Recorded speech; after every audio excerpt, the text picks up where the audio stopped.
ಮಳೆಗಾಲ ಬಂತು ಅಂದ್ರೆ ಅಡಿಕೆ ತೋಟದಲ್ಲಿ ಕೆಲಸ ಕಡಿಮೆ ಆಗುತ್ತೆ ಅಂತ ನಾವು ಅಂದ್ಕೊಳ್ತೇವೆ.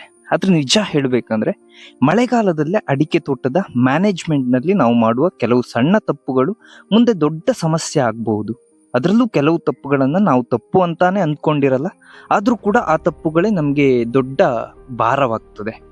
ಇವಾಗ ಮಳೆ ಬರ್ತಿದೆ, ತೋಟ ಹಸಿರಾಗಿದೆ, ಎಲ್ಲ ಚೆನ್ನಾಗೇ ಇದೆಯಲ್ಲ ಅಂತ ಸುಮ್ಮನೆ ಇರ್ತೇವೆ. ಇನ್ನು ಕೆಲವರು ಮಳೆ ಜಾಸ್ತಿ ಅಂತ ಕಳೆ ಬಂದ ಕೂಡಲೇ ಕಳೆನಾಶಕ ಹೊಡಿತಾರೆ. ಕೆಲವರು ಮಳೆ ಬರ್ತಿದೆ ಅಂತಲೇ ಗೊಬ್ಬರವನ್ನ ಹಾಕಿ ಬಿಡುತ್ತಾರೆ. ಇನ್ನು ಕೆಲವರು ತೋಟದಲ್ಲಿ ಸೊಪ್ಪು, ಎಲೆ, ಮಲ್ಚಿಂಗ್ ಅಂತ ಹೇಳಿ ಅಡಿಕೆ ಮರದ ಬುಡಕ್ಕೆ ಎಲ್ಲವನ್ನ ತಂದು ದಪ್ಪವಾಗಿ ಹಾಕಿ ಬಿಡ್ತಾರೆ.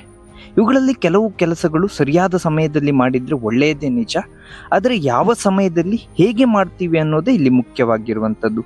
ಹಾಗಾಗಿ ಇವತ್ತು ಮಳೆಗಾಲದಲ್ಲಿ ಅಡಿಕೆ ತೋಟದಲ್ಲಿ ರೈತರು ಮಾಡಬಾರದ 3 ಮುಖ್ಯ ತಪ್ಪುಗಳನ್ನ ನೋಡೋಣ. ಇದರಲ್ಲಿ ಕೂಡ ನಾನು ಹೇಳುವಂತ ಕೊನೆಯ ತಪ್ಪನ್ನ ಒಂದು 90% ರೈತರು ಮಾಡಿನೇ ಮಾಡ್ತಾರೆ. ಹಾಗಾಗಿ ಈ ವಿಡಿಯೋನಂತೂ ದಯವಿಟ್ಟು ಕೊನೆಯವರೆಗೂ ನೋಡಿ, ಇದರಿಂದ ನಿಮಗೂ ಕೂಡ ಒಂದು ಸಹಾಯ ಆಗ್ಬೋದು. ಇನ್ನು ನನ್ನ ಚಾನಲ್ ನಿರುತ್ತರವನ್ನ ನೀವು ತುಂಬಾ ಜನ ಸಬ್ಸ್ಕ್ರೈಬ್ ಮಾಡ್ಕೊಳ್ಳಿಲ್ಲ, ದಯವಿಟ್ಟು ಮಾಡ್ಕೊಳ್ಳಿ ಇಂತಹ ವಿಡಿಯೋಗಳಿಗೋಸ್ಕರ ಅಂತ ಹೇಳ್ತಾ ವಿಡಿಯೋವನ್ನ ಶುರು ಮಾಡೋಣ. ನಮಸ್ಕಾರ ಸ್ನೇಹಿತರೆ, ನಾವು ಮೊದಲನೆಯ ತಪ್ಪನ್ನ ನೋಡುವುದಾದ್ರೆ ಅದೇನಂದ್ರೆ ಮಳೆಗಾಲದಲ್ಲಿ ಕಳೆ ಬಂದ ತಕ್ಷಣ ಕಳೆನಾಶಕವನ್ನ ಹೊಡೆಯುವಂಥದ್ದು.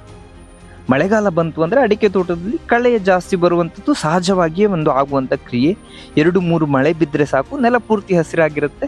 ಆಗ ಕೆಲವರು ಏನ್ ಮಾಡ್ತಾರೆ ಅಂದ್ರೆ ಕಳೆ ತುಂಬಾ ಬಂದಿದೆ ಅಂದ್ರೆ 1 ರೌಂಡ್ ಕಳೆನಾಶಕ ಹೊಡೆದು ಬಿಡೋಣ ಅಂತ ಯೋಚನೆ ಮಾಡ್ತಾರೆ.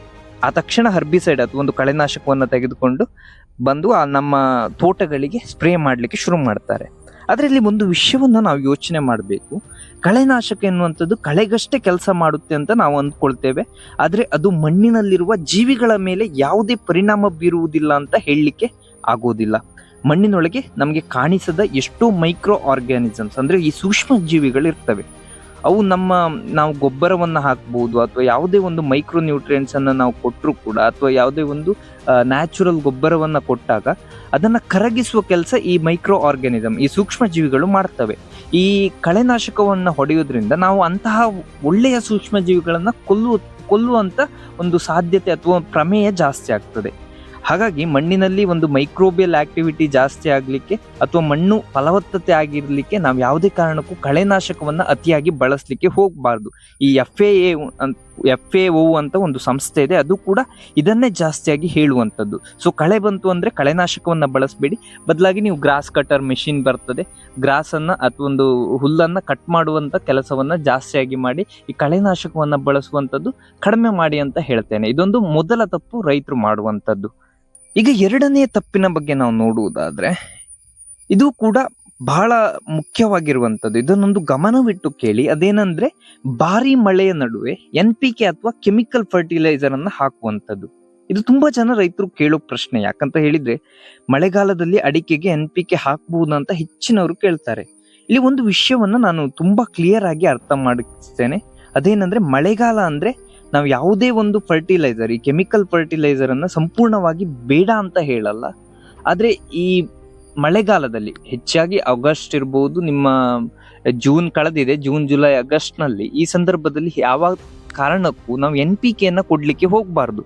ಸರಿಯಾದ ಸಮಯ ಯಾವ್ದಂತ ಹೇಳಿದ್ರೆ ನಾವು NPK ಅಥವಾ ಯಾವುದೇ ಒಂದು ಗೊಬ್ಬರವನ್ನ ಅಡಿಕೆಗೆ ಕೊಡ್ಲಿಕ್ಕೆ ಒಂದು ಸೆಪ್ಟೆಂಬರ್ 15ರ ನಂತರ, ಸೆಪ್ಟೆಂಬರ್ ಮತ್ತೆ ಅಕ್ಟೋಬರ್ನಲ್ಲಿ ಒಂದು ಗೊಬ್ಬರವನ್ನ ಕೊಟ್ರೆ, ನಿಮ್ಮ NPK ಇರ್ಬೋದು ಅಥವಾ ಕೊಟ್ಟಿಗೆ ಗೊಬ್ಬರ, ಕುರಿ ಗೊಬ್ಬರ, ಕೋಳಿ ಗೊಬ್ಬರ ಯಾವುದನ್ನಾದ್ರೂ ಸೆಪ್ಟೆಂಬರ್ ಮತ್ತೆ ಅಕ್ಟೋಬರ್ನಲ್ಲಿ ಒಮ್ಮೆ ಕೊಟ್ರೆ, ಇನ್ನೊಂದು ನೆಕ್ಸ್ಟ್ ಗೊಬ್ಬರವನ್ನು ನಾವು ಮಾರ್ಚ್ ಅಥವಾ ಮೇ ಈ ಹಂತದಲ್ಲಿ ಕೊಡಬೇಕು. ಸೊ ವರ್ಷಕ್ಕೆ 2 ಸಲ ಗೊಬ್ಬರವನ್ನ ಕೊಡುವ ಕೆಲಸವನ್ನ ಮಾಡಬೇಕು.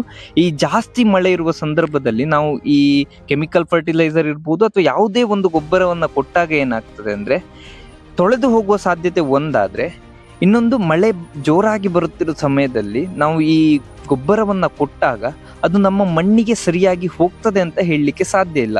ಯಾಕಂತ ಹೇಳಿದ್ರೆ ತುಂಬಾ ಮಳೆ ಬಂದಾಗ ಅದು ಒಂದು ಕೊಚ್ಚಿ ಹೋಗ್ತದೆ, ಮತ್ತೊಂದು ನ್ಯೂಟ್ರಿಯೆಂಟ್ ಇಂಬ್ಯಾಲೆನ್ಸ್ ಆಗುವ ಸಾಧ್ಯತೆ ಕೂಡ ಹೆಚ್ಚಿರ್ತದೆ.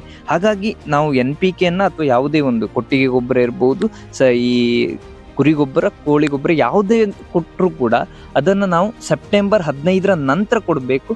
ಮತ್ತೊಂದು ಮಾರ್ಚ್ ಅಥವಾ ಮೇ ತಿಂಗಳಿನಲ್ಲಿ ಇನ್ನೊಂದು ಗೊಬ್ಬರವನ್ನ ಕೊಡಬೇಕು. ಮತ್ತೊಂದು ವಿಷಯ ಏನಂತ ಹೇಳಿದ್ರೆ, ನೀವು ಸೆಪ್ಟೆಂಬರ್ 15ರ ನಂತರ ಗೊಬ್ಬರ ಕೊಡ್ಲಿಕ್ಕಿದ್ರೆ ಮುಂಚೆನೆ 15 ದಿನಕ್ಕೆ ಮುಂಚೆ ನೀವು ಒಂದು ಸುಣ್ಣವನ್ನ ಕೊಡುವ ಕೆಲಸವನ್ನ ಮಾಡಿ. ಇದರಿಂದ ಏನಾಗ್ತದೆ ಅಂದ್ರೆ ನಿಮ್ಮ ಮಣ್ಣು ರೆಡಿ ಆಗ್ತದೆ. ಅಂದ್ರೆ ನೀವು ನೆಕ್ಸ್ಟ್ ಗೊಬ್ಬರವನ್ನ ಕೊಡ್ಲಿಕ್ಕಿದ್ರೆ ಮುಂಚೆ ಮಣ್ಣಿನಲ್ಲಿರುವಂತಹ ಹುಳಿ ಅಂಶವೆಲ್ಲ ಹೋಗ್ತದೆ. ಹಾಗಾಗಿ ಮೊದಲಿಗೆ ಸುಣ್ಣವನ್ನ ನೀಡಿ ಅದಾದ ನಂತರ ನೀವು ಗೊಬ್ಬರವನ್ನ ಕೊಡ್ಬೇಕು.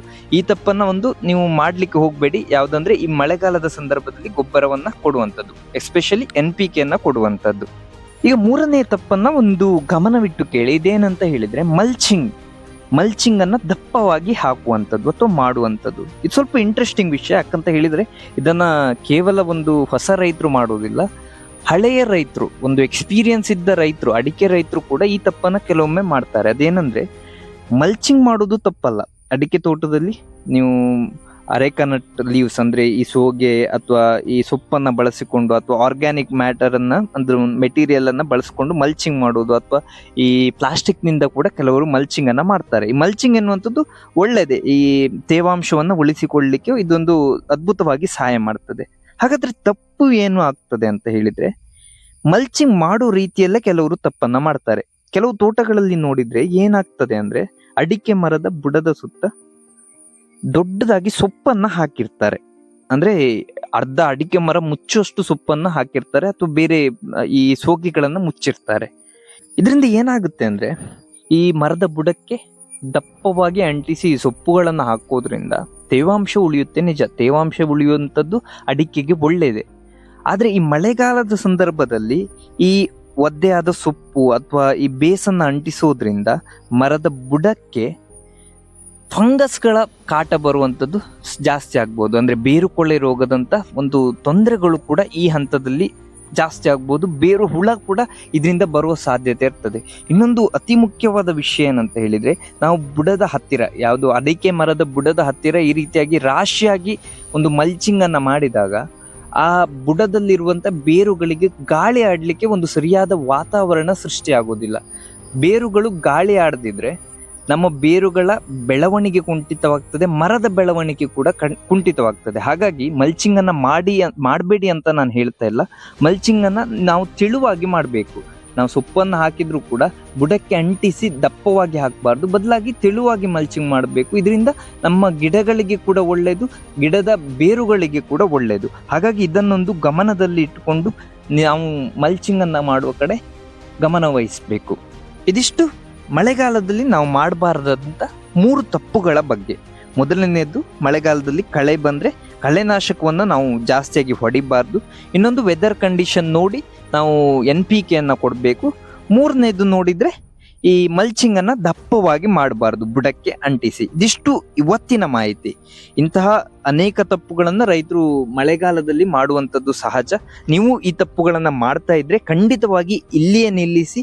ಆ ತಪ್ಪುಗಳನ್ನ ಮುಂದಿನ ಮಳೆಗಾಲದಲ್ಲಿ ಮಾಡ್ಲಿಕ್ಕೆ ಹೋಗಬೇಡಿ.